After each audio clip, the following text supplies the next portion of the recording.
Welcome to Feeling Beings Who Think, a podcast project that seeks to find wisdom in conversation through the stories and personal reflections of regular people like you and me. My name is Ariane Rice, and I'm really grateful you're here. So let's get started. I'm sure some of you are familiar with the Irish poet, author, and priest John O'Donoghue. Sadly, he died in 2008, but thankfully, his poems, his insights, his beauteous spirituality is still with us.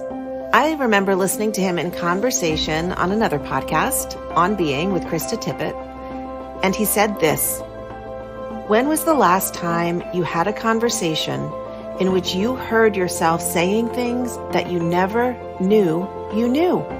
I remember so well when I heard that because I stopped in my tracks. The way he phrased that so captured the essence of what leadership coaching is, or at least how it was taught to me.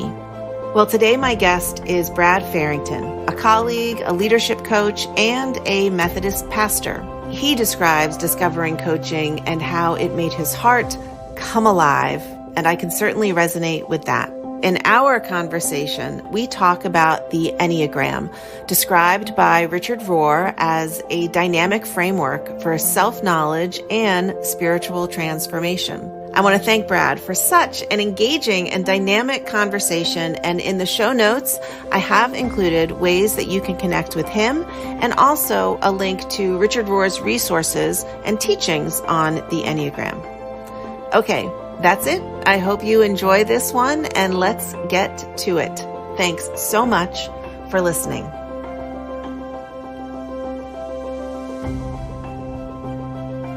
Hi there, Brad Farrington. Hello, Ariane. How are you doing? I'm doing very well, and it's really great to talk and see you. Absolutely. Yeah, it's really nice. We spent a lot of time together in this online Zoomosphere. That was never meant to be online. That was never meant to be online. That's right. It's supposed to be in person, but we shifted. Yeah. And honestly, well, we should say we spent a lot of time online because we were both in the Georgetown Institute for Transformational Leadership program for leadership coaching. Mm-hmm. And I think it was either the first or second online cohort they had done because of the pandemic. That's right. That's right. And it's funny because I actually picked Georgetown and that program because it was in person, and I wanted to be interactive. I wanted to be around people. I wanted to really connect with colleagues and new folks. And when they shifted to, virtual, out of necessity, of course, but that was a downer for me. But in retrospect, it has impacted my coaching because we learned how to coach online. Virtual, and that's where I'm doing most of my coaching now. Okay, so it's so funny because people introduce themselves and then that prompts a question. Right. I agree with you, and being online at that time in our shared lives was a lifesaver for me. Mm-hmm. And what would you say is the very curious and interesting intimacy that is created in the visual online conversation, because it's some unique thing? I don't know. I mean, just to process it just a little bit, I think there's a little bit of space and bandwidth. It has to be intentionally created, but I have a little bit of space before going to our next coaching session, just to kind of be at peace, to set my mind, and then to engage, and then to have a little bit of time of reflection. And I feel like in person, there's a lot more movement. Yeah. There's a lot more interactivity. There's a lot more going. And I think that, I guess when I say that out loud, I believe there has the potential to be more margin for life. Mm-hmm. I also believe there has the potential for being encroached upon that margin if you don't watch it, because it is easier to do more, and then it bleeds over into so many places that it shouldn't. Right. So, with some discipline and with some rhythm and with some learning, I think there's some margin there that I've appreciated. Yeah, I think a key difference is the intentionality, that cohort, and usually in a coaching session, or a spiritual direction session, or something where two Mhm. people or more are coming together for something very intentionally that has to do with growth in some way, Mhm. I think it really helps you hone and be focused and present in a Mhm. unique way.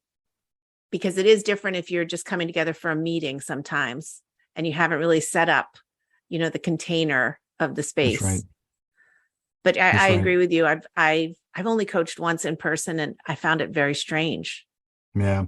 I will say this. I do love coaching in person because you're able to be with people in the fullness of themselves and how they're showing up. Hmm. You get to see the intricacies of how their legs are shifting while they're talking about Yeah. something. And right now, I mean, we're torso up, Yep. at best. And so you don't get to see sometimes a lot of that, how they're embodying what they're expressing. And at the same time, with virtual, sometimes you get a window into people's a bit more personal space Hmm. that allows you to understand what does their exterior world look like, and just an appreciation for what they're navigating and then the setting that they find themselves in most days. Yeah. So Yeah. it's definitely is a give and take, there. But and just personally, and this is, I wouldn't say selfishly, but it does help me to tend to the things that I want to make myself available for in life. And by doing online, again, I have that margin and I have that availability for some key priorities that are so important to me. So I was going to conclude that with an amen. Hey, because it is an amen, and Right. because you and I are both pastors. Yes. Yes. And as I thought about, I was so thrilled when we got into that cohort and I recognized, oh, there's another clergy person here, and you're Methodist, I'm Episcopalian. Right. So some differences, obviously. Oh, you birthed us. That's what we learn. That's right. But, I was thinking about what I wanted to know about you because, we've known each other really as Yeah. coaches and Right. colleagues. And I'm always so curious, of course, with the question you and I are always asked, right? Hmm. However, and maybe this is true for you, when I answer this question now, like, what made you want to become a priest? What Hmm. called you into becoming a minister or a pastor? I answer it a little bit differently now that I've been doing it a little bit longer, and I kind of see my younger self in a different way. So Hmm. just a little bit of that context with the question, what called you into ministry? Yeah. My call story has been expanded as I mean, we get the time, the space to reflect upon it with Yep. age and ministry experience, and in the context of the ministry that we're doing ourselves, to kind of reflect upon that. So for me, my call begins in high school.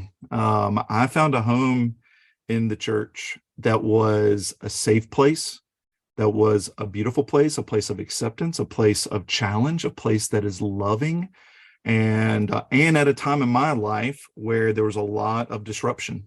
I come from a broken home, divorced family, and with some alcoholic past. Mhm. And Yep. so for me, when I entered church, it gave me a window into life that's different, and that's attractive and redeeming and wonderful and life-giving, instead of like life sucking. And so I just made a home there with folks, and then they were asking me the important questions. I mean, they were Mhm. asking me about the things that, Brad, what makes you you? What do you love to do? Where do you see yourself? I mean, and just really getting in touch with me and personally, in just my relationship with God, and allowing myself to grow. And so in high school, I actually had kind of a pivotal point where I was really just wrestling with a lot of things, and decided to drive up to the mountains of North Carolina, where I currently live, where my Mhm. grandparents were vacationing at the time, and just to be with them. And I went out on a porch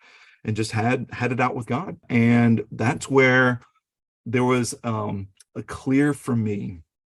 It doesn't happen often. It's happened a couple times in my life. A clear for me voice of God to saying, this is who you are, and I've called you to serve my people. And wrestling with that that divine declaration and understanding, and a little bit freaky too, honestly, of like, how do I navigate this? That wrestling with that calling, that inner voice that I heard, that's produced my call into ministry. I thought I'd be in youth ministry. I've always had a passion for working with young people, especially in high school and college, but I felt called to serve the church in a clerical role as clergy, especially felt called to serve the sacraments. That was a big part of my call. And so I first was involved in the local church in youth ministry, and then it shifted into campus ministry, and where I served as a campus minister at Appalachian State University at the Wesley Foundation, which is United Methodist Campus Ministry, and did that for 15 years through 2019. And that pivotal year is when I heard another voice of God calling me, and it was totally different. It was in the middle of worship. One Wednesday night, we had worship on Wednesday nights for college students. And in the middle of worship at the beginning of spring semester 2019, I heard that same inner voice and that same power and just weightiness to it saying, it's okay to go. It was such a different thing where I recognized that God was releasing me and giving me permission to transition. Not to transition from the identity as a pastor that I felt called to be in, to serve the church and in that capacity, but in that particular ministry to say, I can still serve in other contexts. And then it was the wrestling of that year of like, well, where? God called me. I felt permission to leave, but I didn't know where I was going. And so that was the wrestling of unpacking then of like, okay, to what? And really talking to a lot of colleagues, doing a lot of spiritual discernment, and came across this weird thing called coaching. And my heart came alive and said, I want more of that in what I get to do in my pastoral ministry. And that's what brought me and us together, really, in that transition. That was a transition year for me. And it was hard because not being in a formal ministry setting, a church setting, I felt like I was letting God down from my call. And that was my voice, not God's voice, but my voice. And I had to really do some work and to say, how is this the authentic pathway in which I get to live out what God called me to do back in high school, to serve his people, and that this was my identity. So that's been a journey too. And not that I don't feel like I'm letting down God. I don't believe that at all. I think I'm fulfilling, but it's still that kind of like question of like, is this the way that I get to take up space and time in this world in the way that is purposeful?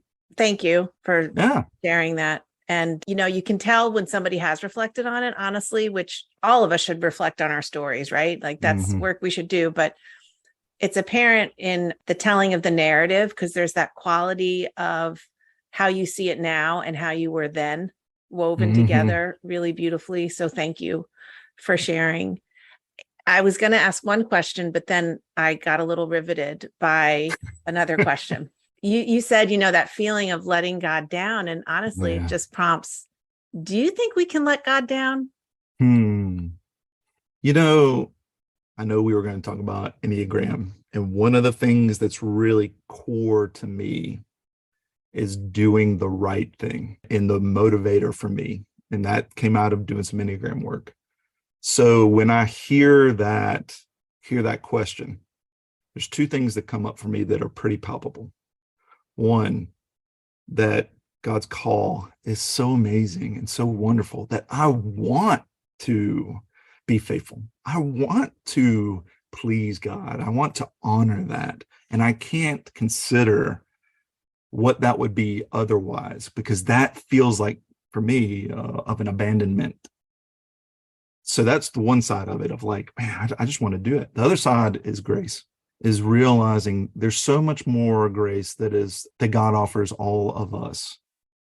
That absolutely, when you ask the question about, can you disappoint God? That's where grace overrides the internal lie that I have, and reformats it and reconnects it to something that's just much more greater than me. So I guess in summary, like, left to my own devices, in Brad's theological purview, yeah, I feel like I let God down all the time. Mm-hmm. And what God speaks to me, it's, you're loved as you are. Yeah. There isn't a letting down there. That's grace. Yeah. I love that. The both and. Yeah. Maybe that's a way actually to talk a little bit about Enneagram, because you said a word and that is very important to me as an Enneagram number 1. Are you? I am a number 1. Oh, we're in trouble because I am too. Okay. So maybe that's why you utilize we got to get this thing right. Exactly. That's the word. That's right. So because when we feel called by God, or when we feel called by a purpose, I want to be very inclusive in my language for people who, don't utilize that word God. Right. But when we feel called and feel like this is the right thing, and then discover, well, no, it's not, or maybe it's a little bit different, or how am I to actually know, or how do you really discern? And what does right even mean? Mm-hmm. Does right mean correct? Does right mean fulfilling? Mm-hmm. And as a number 1 who understood, and you're the expert on Enneagram, not me, but the minute I read Richard Rohr say it's the idealist, it's the one who thinks there's a right way. Right. And it must be that way. I mean, I was convicted with my sense of that and how it gets in my way. Yes. Even though I feel like I'm doing it for the best of purposes, right? Right. And that's the confusing thing for folks that resonate with kind of a type 1 who most people call reformer, perfectionist, the person who's trying to really make things right. That's our core motivation, is that we're motivated by making things better and making honoring what they could be, and tending to that. Underlying that is the lie that it's not good enough. That brings me back again, is that dualistic back to God's grace. It's reminding that the good enough is where I can experience gratitude, and the good enough is where I can really fully experience God's grace. And that's been, for me, world changing and life changing, is to have that awareness and to forgive myself. Because as one of the real distinctive things is, and I didn't know this until really doing my own work, is there's that inner critic, that inner voice that is it's often critical of a lot of other things externally, but normally we criticize ourselves most often. We want to perfect everything, but most of all, like the thing that we try to get right is ourselves, and we want to at least show up. And gosh, you talk about pressure as a pastor who's an Enneagram 1, that you emulate something that it represents of God. Yep. And there's a weight to that you want to get right. And we know we're not getting it right. We know what's wrong. We know it is not there.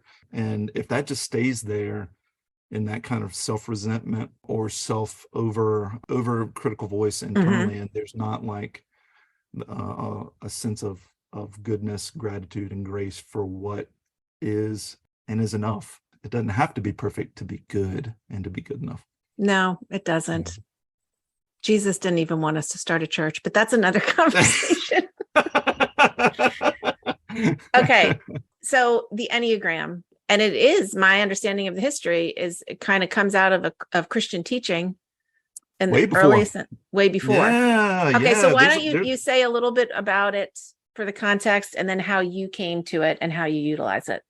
Yeah. I mean, I'm no Enneagram historian by any means, but for folks that have kind of traced the pathway of how this thing emerged, and just as a quick overview, it's 9 different types of the ways that people are motivated, and the ways they are connected to other motivations. In us, we have all 9 types. We all can kind of connect with the different types that the Enneagram represents, but there's one that really shows up. There's one that's a bit more default, that's a bit more prominent, and that's the one that you really you pay attention to, because that's the one you probably identify with. So with this kind of 9 types of motivations, the way that people kind of show up, and that connects to their behavior, it's not an analysis of behavior, it's an analysis of motivation.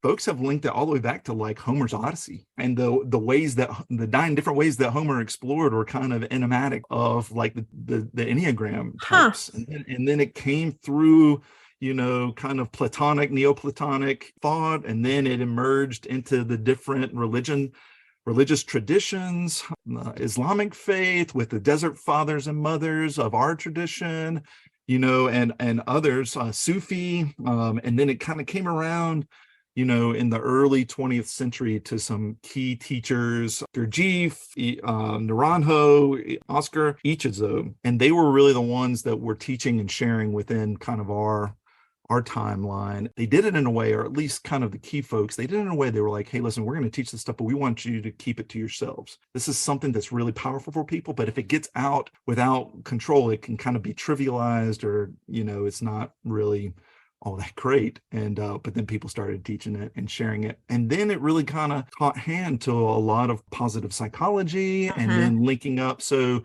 now, especially Richard Rohr and Beatrice Chestnut are probably the two for me that I look to a whole lot, as well as Ian Morgan Cron. Those three I think are some of the experts in that arena. But Beatrice Chestnut, especially as a psychologist, she's the one who, for me, was just really helpful in grounding it in not only theory, but some psychology and science. I came to it through college students who were sitting in our campus ministry building and kind of talking about it. They're like, Brad, what's Brad's type or whatever? And I thought it was like one of those things that you just pull out of a magazine and you check the box and you're like, and I really dismissed it and really thought it was silly. And it wasn't until my wife and I read the book, The Road Back to You, which is Suzanne Stabile and Ian Morgan Cron's shared work. And that's where, when I was reading about type 1, that the gut punch kind of happened with my life. And they always say, like, there's something that's just like, oh, that resonates too much, and it hits home a little too hard. Yeah. And then, we just started to read and study and learn how it impacted us in our marriage. And so when I went into leadership coaching, that's something that I really wanted. After some coach training, that's something that I wanted to utilize in my coaching practice, because I knew the way that it could really highlight not only some blind spots for people and the way that they're motivated and what that might happen, but also create options for capacity development and their own development into who they are and how they were to themselves in the world. Because the gift of the Enneagram is not just a declaratory thing, it's a pathway for development. So one of the aspects of the Enneagram that confuses me a little bit, you said like we have all 9 types.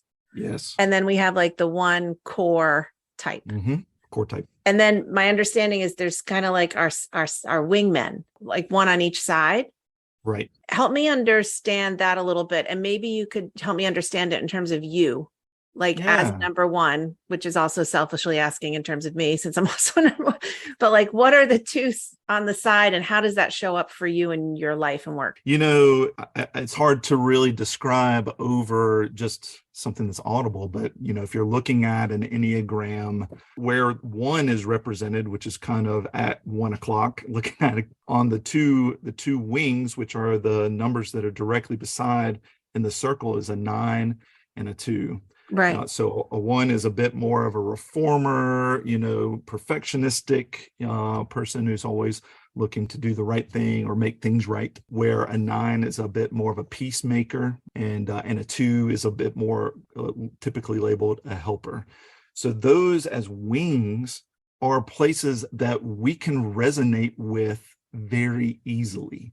Those are places that we can expand ourselves and bleed over. In fact, they're so connected to us, they may even show up very often. So they're resources and immediate resources that are there for us. So for me, a 9 and a 2 wing, the way that a 9 wing might show up for me is coming in, maybe put it in the church world, coming into a committee where you've got to make a very difficult decision.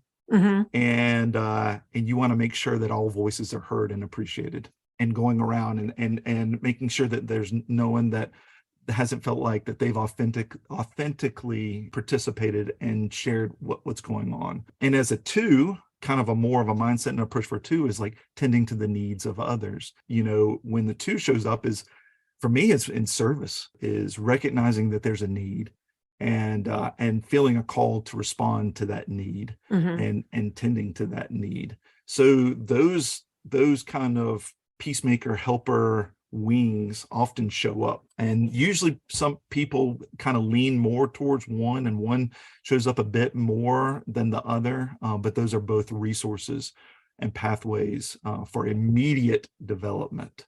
How does that, when you talk about kind of 9 and 2, how does that show up for you? That helps a lot. And it makes me think about how one of the gifts for me with coaching as a one, or somebody who believes there's a right way, sometimes this is true. And sometimes maybe my way is a great way, and maybe even the right way.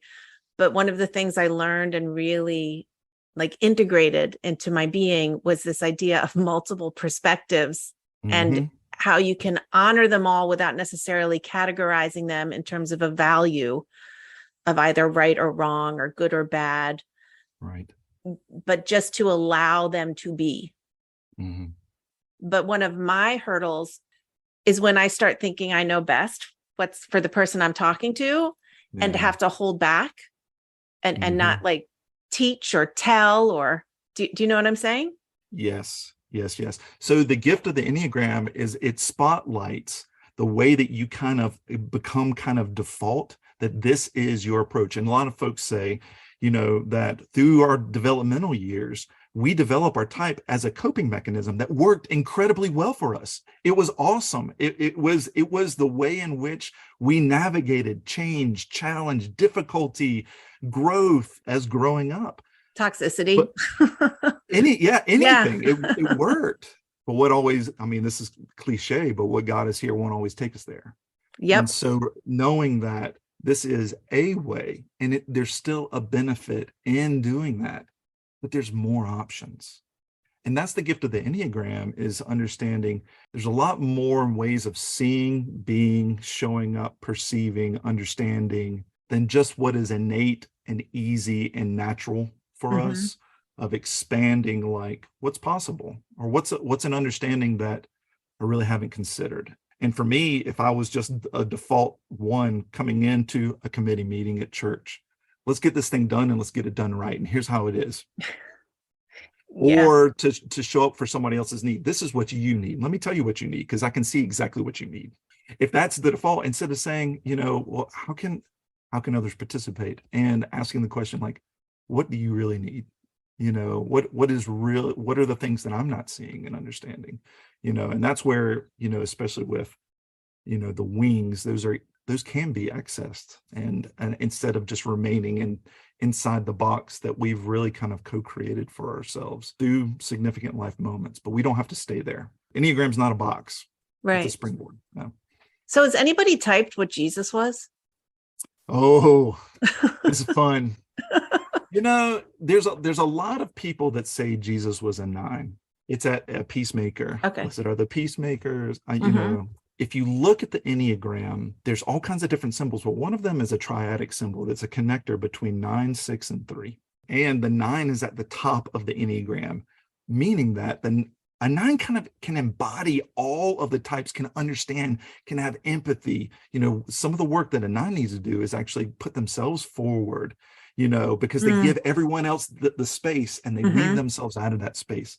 So to really present themselves and to make their own contribution while maintaining and keeping this balance, with others. So with a 9 kind of being at the top in this kind of triadic, style, and even Trinitarian, the growth edge for a 9 is, and the virtue is love. And that's at the top of the Enneagram. Yeah. And you think about who Jesus is, it's the love of God perfectly incarnated, in us, and where we get to see and witness the love of God. So a lot of people say Jesus was the most integrated 9, and who knew, because most of the time the vice of a 9 is to avoid any kind of conflict. They are conflict phobic, resistant, let's just keep the peace. And Jesus knew when he needed to step in to conflict. Yeah. And that's a real sign of an integrated 9. So kind of the top of the fullness. And others say, okay, wait. was kind of the full experience of all the Enneagram, kind of the circle. Yeah. Well, that makes sense. But wait, you just said something there. So you were talking about conflict, and how when this stuff is really integrated, you kind of know how to utilize it. Yes. I want to understand that a little bit more. A lot of people think that when you when you understand your type, especially when you understand like your core motivation, again, speaking to ones, because we can speak obviously with that, when we're looking at making things right, when we discover like how we've used that negatively for so often, how we've criticized, how we've brought down, I think that often we understand the low side of it instead of really appreciating the high side of it. Think about when you're working with someone one-on-one in just in pastoral care and counseling, and all of a sudden you see, when you understand a potential for them, for their own growth, have you ever considered this? Where it's not a controlling, like, you need to consider this. That's the low side of like when you're seeing what's wrong and you're just trying to fix it. The high side is helping people to see their potential and how they can grow and understand like that there's blessing there and possibilities. So for each number, that there really is like there's an appreciation for when it's used well, beautifully, instead of just reactionary and even kind of innately, that usually kind of resonates in more of a negative way, in a low side way. And so what I'm hearing a little bit then is when you understand the fullness of your type and the wings and the places where you can grow or utilize them to help you integrate that core, right? That's what the wings are. They kind of help you integrate it. The wings and your lines, those are all places of immediate pathways of development. Okay. However, every aspect of the Enneagram is a pathway of development. Your wings and your lines are most accessible to you. Wings and lines, and exploring what the high side of those and what they can be. It's sort of like learning to ride a bike. It's like, okay, I'm getting some balance. I can kind of see here, and exploring another number, like for me, going to 8, which is much more of this, like someone who really is the advocate for the marginalized, the underheard, like the champion, the active, controller type. For me, it takes work. So I feel like that's kind of moving from riding a bike to like, operating some heavy machinery. That if you don't know what you're doing, you can really do some damage, there. So like study it and learn it. And then all of a sudden it's like, wow, this is a beautiful option. So for the Enneagram, especially for integration, if all 9 types show up some way for us, that means all 9 types have a pathway for being utilized well in the world, and that sometimes there's better approaches that are more fit for purpose. And an integrated person, more integrated person will understand maybe what is a bit more fit for purpose here, and to be able to access that pathway, than someone who is just kind of working on the default pathway that's just worked for them forever, and they think it's always, the hammer that I've been swinging that helped me build the house, and now I'm trying to construct a bridge, and out of steel, and the hammer just doesn't work the same way, and still thinking that the hammer's going to work. So what about, I don't think this just relates to number ones, but what about the idea that part of our development and growth and transformation, particularly if we feel, called into some sort of singular purpose, is around being okay with the contentment of it, as opposed to always thinking there's the next level we're supposed to get to? So if I'm hearing you right, that there's an unsettledness for a lot of folks if they always think there's more, better, always self-improvement, instead of really having some deep appreciation for who they are, right? Yeah. One of the things that I think the gift of the Enneagram is empathy for yourself and for others, is that of recognizing where you are, and having some deep self-empathy, but also seeing how other people are showing up, and have some empathy for other people, understanding that there's always ways that we can grow and develop. But because what I'm hearing in your statement of like this kind of forced pressure, expectation, like you're always supposed to be moving it up, there's always this, and okay, maybe, and there's an ability to say, this is good. Yeah. Be better than good enough. It's good. Something's coming up for me, and what you're saying, that, I live in the mountains of North Carolina. We've got a lot of hiking trails around here. There's a ton of hiking trails that go to the summit or to the peak of the overlook of whatever mountain, that you're on. But, sometimes you just want to go for a hike and you can just pause on the trail wherever you are and appreciate for where it is and then go back without making it to the summit, knowing that there's a potential for something more. Mm-hmm. That's not always the point of the time. Like there is a beautiful aspect of just appreciating the journey for where it is. But I think the difference is the self-awareness. Is that you're not just proceeding on, you're not just getting out of your car and you're walking, and you go back and you totally miss. Man, I missed the rhododendron. I missed the roots that across the path. I missed the leaves that were falling and the crunch underneath my feet. Like I missed the wildlife that was crossing my path in the midst of it, and the deer that I came 5 feet within. If you just kind of go through life in that kind of innate, like you're missing so much. I think there's a purpose in like, pay attention. The integration isn't always to make it to the summit. The integration is an awareness of where you are and the potential that there's also more. And that's cool. Not the pressure, the potential. Yep. And I think there's a real distinction there. I like that. So the distinction between the potential and the pressure. Yeah. I like that. And the word becoming, I don't know if this is true for you, but to me, it's not linear. No. Sometimes linear to me, or that's linear or ascending or something like that can really get me frustrated or feeling like a failure. But becoming, it's more circular. Yeah, for me, it's almost a bit more amorphous. I mean, I don't know if I can even put. And again, like that's where I love the Enneagram, because like it's not linear.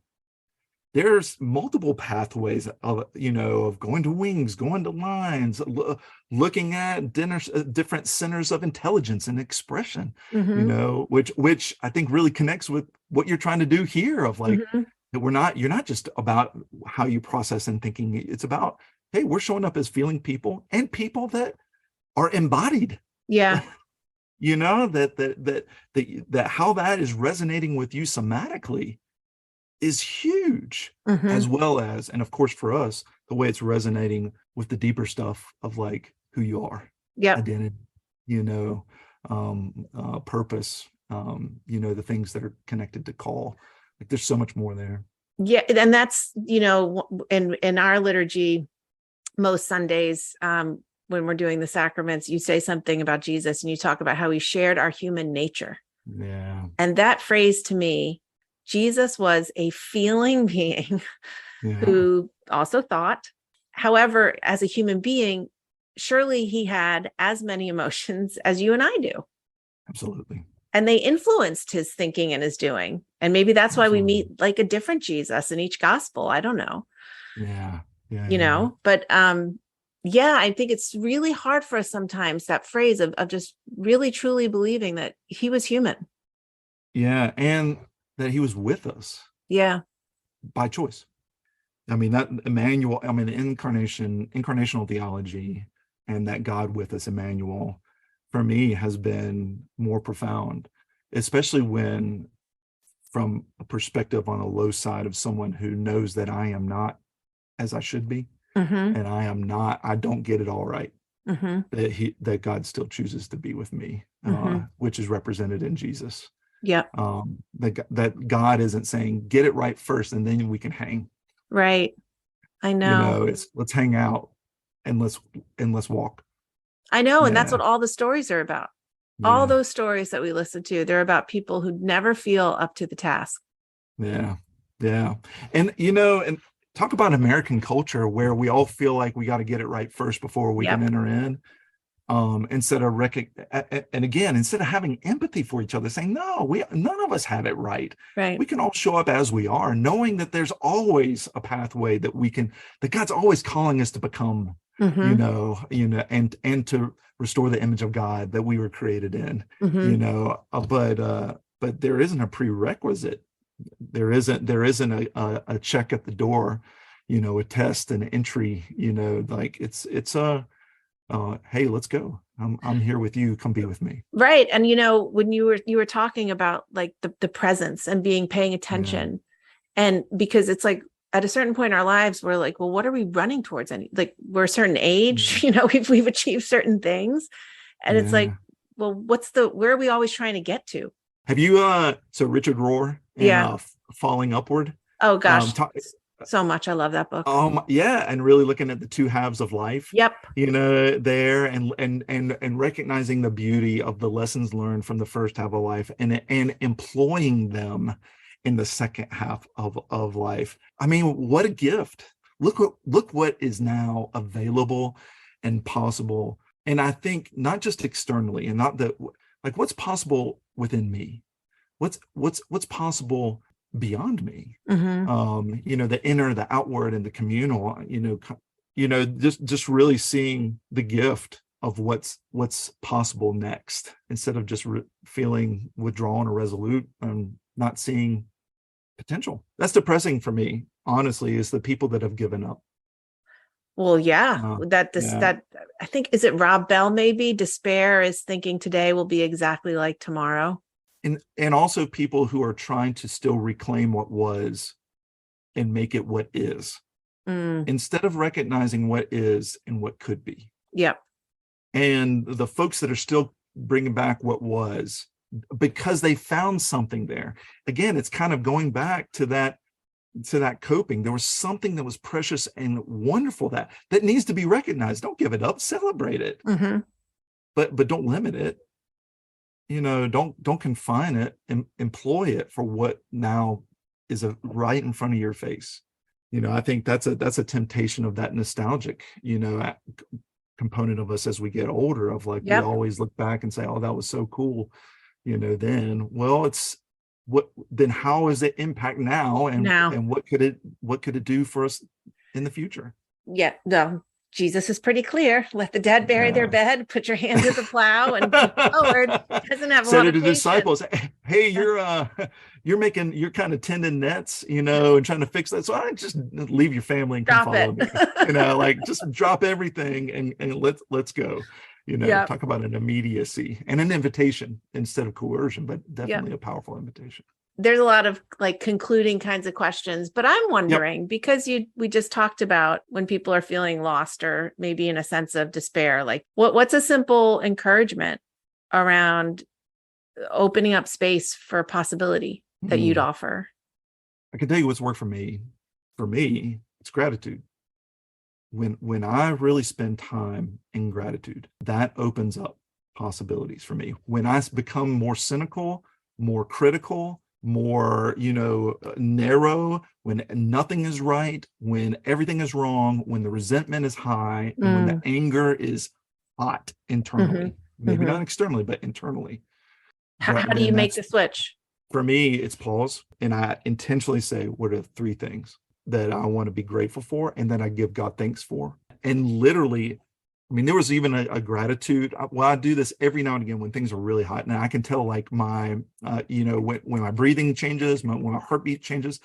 First, I name the things that are tweaking me out. Then I shift and focus on, can I see gratitude in those things first?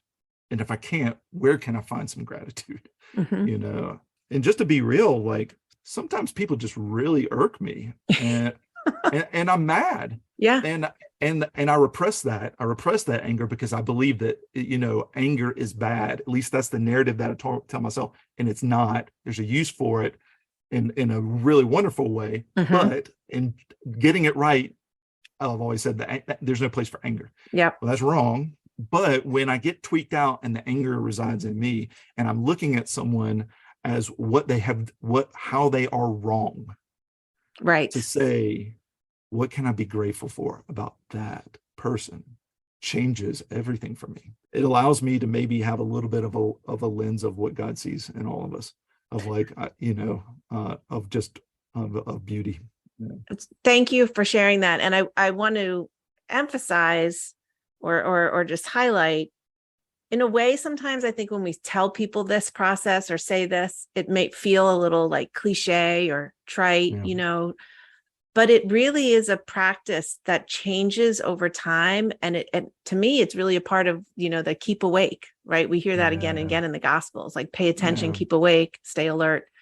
And that's the thing I think Jesus wants us to stay alert to, is what's good, that what's bringing life, what's creating connection. And I hear you, and also resonate with utilizing gratitude as a number one idealist to help me realize how much I have in a moment and stop focusing on what I don't have.